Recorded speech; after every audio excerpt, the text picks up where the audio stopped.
はい、双子座の皆さんこんばんは。アストロカウンセラーのターラです。いつも動画のご視聴ありがとうございます。今回は5月後半のタロットリーディングをさせていただきます。あと6月9日に占星術のワークショップを開催できることになりました。詳しい内容は概要欄にリンクを貼っていますので、そちらからご覧ください。全く占星術が初めての方でもわずかな情報でたくさん自分のことを深く理解できますよということで、資料をつけてセミナーを開催させていただきます。これは会場にお越しいただいた方にももちろん資料をお渡しできますし、あとオンラインでもやっていますので、事前に PDF でお送りしたりとかして、皆さんに私の今の感じている私の占星術をお伝えできることを楽しみにしています。ご興味ある方はぜひお越しください。お願いします。では行きますね。後半、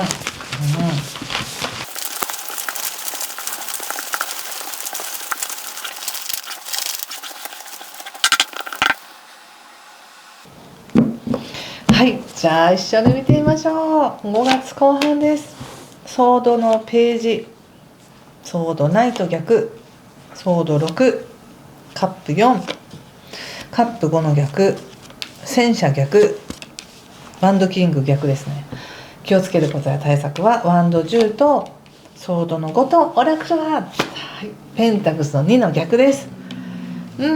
そうですか。ちょっとまず先に星の話をさせていただきますが、ちょうど5月20日からね、お誕生日になっていく方も増えてくると思います。おめでとうございます。お誕生日前ってちょっとモヤモヤしたりとかナイーブになったりしやすいっていうのもありますし、ちょうど本当に5月って大きな変わり目なので、この大きな変わり目、ある意味発展運ではあるんですけども、発展していく前の手放していくものとかいろいろねある。この中で大事なのって、いかに自分自身をその運勢に飲まれずに自分というものをしっかり保つかっていうのもすごく大事なんですね。単に運がよく海のサーフィンの動画とか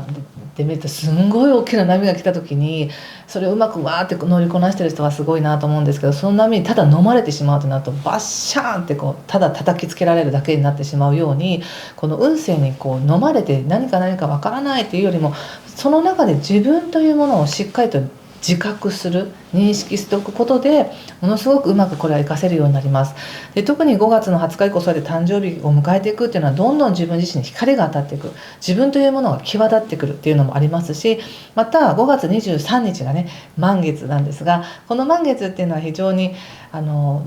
能性が広がるっていう満月ではあるんですけど、同時に本当は自分はどうしたいのっていう自分の深いところのマインドっていうものがすごく鍛えられて、それに対してどんな世界に行きたいの、どこまで飛んでいきたいのみたいなのがウィーンと引っ張られる感じなので、やっぱり外側だけ発展するというよりも、自分が何かっていうものがグッとある方が、それがすごく現実的に豊かなものになるんですね。で、ちょうど5月20日から自分自身をちゃんと意識しましょう。自分はどうしたいのか、自分ってなんだみたいなことが際立ってくるので、その上で他者を通して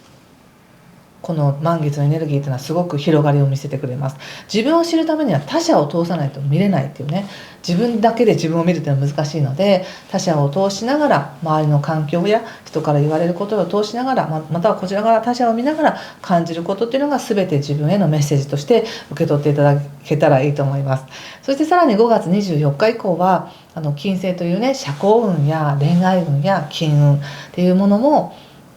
双子座に入ってくるので、端的に言ってしまうと綺麗になるとか、可愛らしくなるとか、自分に価値を置けるとか、モテるとかね、そういう優しい気持ちにもなれる時なので、やっとここまで攻め続けてきた人はちょっと豊かになるっていうかな、緩んで自分のことを認められるようになるっていうこともあると思います。これは5月の24日以降ですよね。で、さらに5月26日からもう待ちに待ってましたっていう木星の発展運が双子座に入ってくるので、双子座の皆さん、ようやくここからもう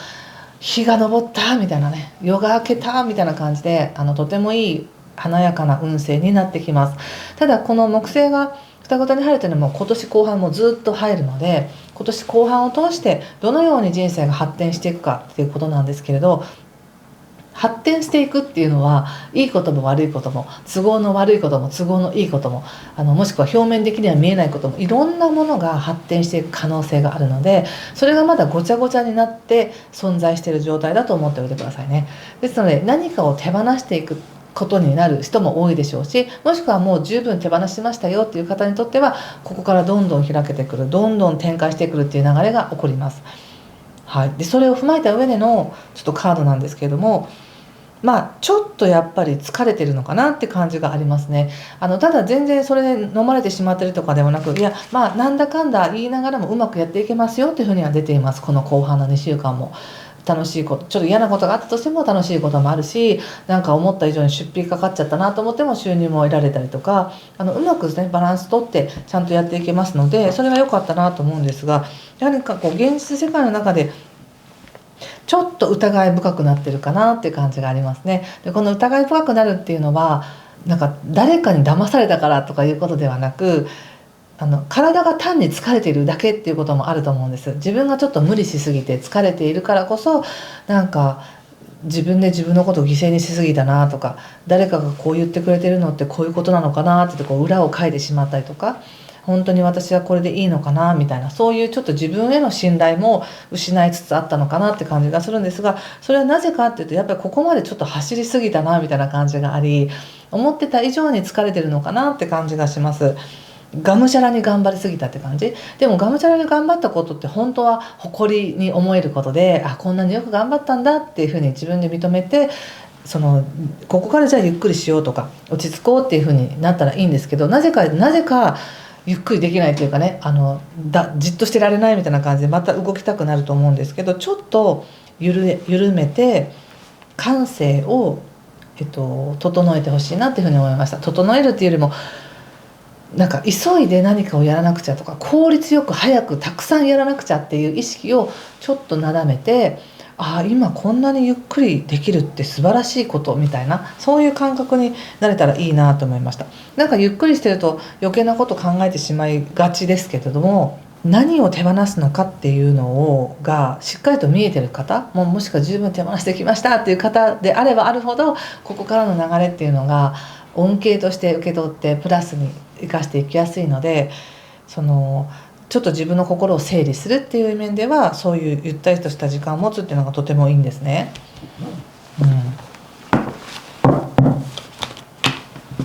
なんだかやる気が出ないなって思ってらっしゃる方はそれでいいんですそのままでいいんです。無理にやる気を起こさなくてもいい感じ。時間が経てばちゃんとそれは整えば普通にやりたくなりますからね。これでいいんですか私っていうことを誰かに聞きたいって感じがありますね。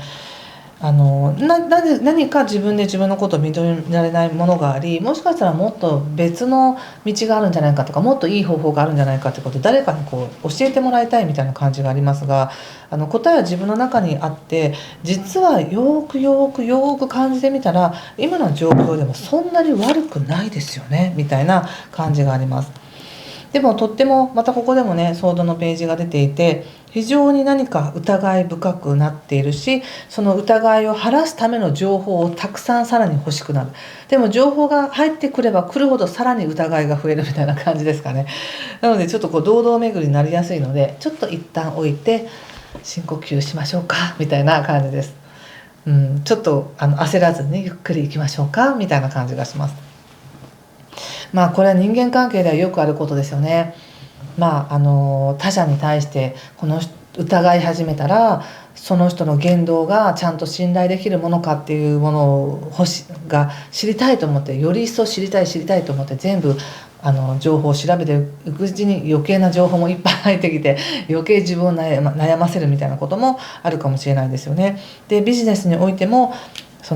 本当にこれでうまくいくんだっていう確信がなんだか自分の中で生まれない。こんなにやってるのにそういう成果が出にくいみたいな、これ違うのかなみたいな感じで疑いやすくなってますが、物事ってそんな必ずしも数学とか算数のその計算式みたいにこれだけやったからこれだけの結果っていうふうにならないので、いろんな化学変化やその人の思いや状況で変わってくるので、この5月後半に関してはちょうどね夜が明けそうな時っていうことなので、そこまでこう期待を高く持って何かを生み出すぞみたいな感じじゃなく、ちょっとゆっくりとこの晴れやかな夜明けのセレモニーを見てみようって感じかな。本当にこう例えとして朝早く起きて日の出を見に行こうみたいなのって朝早く起きなくちゃいけないし、用意しなきゃいけないしみたいな感じあるけど、そこで感じる感覚を感じてみようみたいな感じなんですよね。そんな時間があったら違うことしたいって思うのも、ご自身のこう神経がすごく高ぶってる証拠っていう感じがします。何かとにかく早くビジネスなんとかしたいんだみたいな感じがありますし、それによってなんとかビジネスをうまくやっていくためにはちょっとぐらい自分を犠牲にしてもいいとか、ちょっとぐらいちょっと危ない道行ってもいいとか、そういうなんかとにかくずるい道であったとしても何としてでも自分の願いを叶えたいんだみたいな、そういう思いがもし出てきてるとしたら、それこそむちゃくちゃ頑張りすぎてた、自分を追い込んでたっていうことだと思うので、そこに気がついてちょっとゆっくりするみたいにしてほしいなと思いました。その状態っていうのは本当にその自分のこのエゴがもう暴走しているような状態で、なんとかそれをなだめるためのプラスな情報を得ようみたいな感じがあるんですけど、それら全部外した時に残ってるものっていうのが本来の自分の輝きであり、何も失われない、むしろ溢れてくる自分の美しさだったり価値っていうものがそこにあるので、それを自分で見ようとしないで外側の世界を一生懸命作ろうとしていきそうな感じがあるので、そこに注意ということです。星で見たらやっぱり火星がね、自分の未来を作っていくよっていうところに入ってるので、そんな風に頑張りたいみたいになるのは仕方ないんですけれども、何か自分が失ったものやこうちょっと思うようにいかなかったことを巻き返すぐらいの勢いで頑張らなきゃいけないんだって思ってるとしたら、そんなことないよみたいな感じかな。双子座の皆さんの中にある優しさや感性で十分に現実っていうのは整えていけますよっていうふうに言われています。なんかなんていうのかな、こう例えば病気とかで何かのね症状が体に出ているとした時に、その症状を抑えるための薬だったり、なんか抗生物質だったりとか、そういう何かを抑える、これで帳消しになるみたいな、そういう対策、技術的な対策だけじゃなく、誰かが寄り添ってくれるとか、誰かが手を握ってくれるとか、誰かが今の感情を聞いてくれる、受け止めてくれるっていうことだけで病気ってちょっと良くなったりするじゃないですか。そんな感じで今のこの双子座の皆さんに大事なのは、その後半のね感性の部分、対策とかどれだけ多くできるかとか成果を上げるかではなく、自分の中にある優しい気持ちや誰かを必要とする気持ちやこの感情っていうのをシェアすることによって、落ち着くんだって感じがして、今のこの晴れやかなね夜明けの時期っていうものを体感することができるんだなと思いました。はい、これを皆さんの人間関係やお仕事や状況に合わせて解釈してみてください。もし何かしら分かりましたとか参考になりましたという方は、ぜひいいねボタンやチャンネル登録、そしてコメントで教えていただけると嬉しいです。もうコメントは全部拝見しています。では最後にですね、このオラクルカードも引かせてください。お願いします。ちょっと待ってください。これの気がします。はい、このカードが出ました。このカードから皆さんの直感を使って感じられるメッセージを受け取ってみてくださいね。そしてぜひそれもコメントで教えていただけると嬉しいんですけれども、Sacred Intuition ということで、聖なる自分の直感を使えるよっていう感じがしますね。そして、自分がなんていうかな、さっきの現実的なね技術とか対策っていうよりも、その人が持ってる温かさとかそういうものの方が今は効果が高いなみたいな感じがあるんですが、これもやっぱりその本人の意識によって生まれるエネルギーがあるって感じがします。その思いによって自分から発するエネルギーが変わる、例えばオーラが変わるとか波動が変わるっていうのがあって、それが非常に崇高なものが今生まれようとしてるっていう感じがあるので、この時期はぜひもちろん自分を責めるとかではなく、自分の中にある崇高な意識、波動で自分を守る、そして他者と関わるっていう風にしていただけたらなと思います。はい、ということで今回ここまでにしておきたいと思います。はい、次回はね5月の末ぐらいにまた次の動画をアップしたいと思います。ということで最後までご視聴ありがとうございました。ぜひいい心地よい形でお過ごしください。ありがとうございました。失礼します。